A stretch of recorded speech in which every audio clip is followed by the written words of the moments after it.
Feinripp Adventskalender. Schlechte Witze, schlecht erzählt.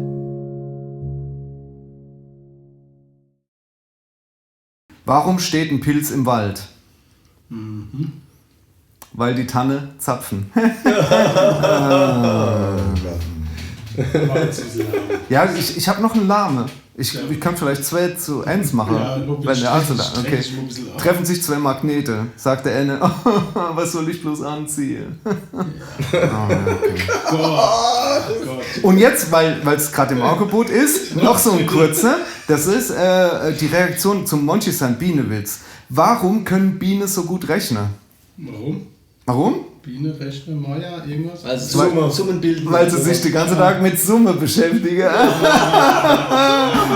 Entschuldigung. Du bist Bassist, oder? Ja, natürlich. Okay. Ja. Hey, kein Bassismus, okay? Ja, muss man sich zurückhalten. www.palzrock.de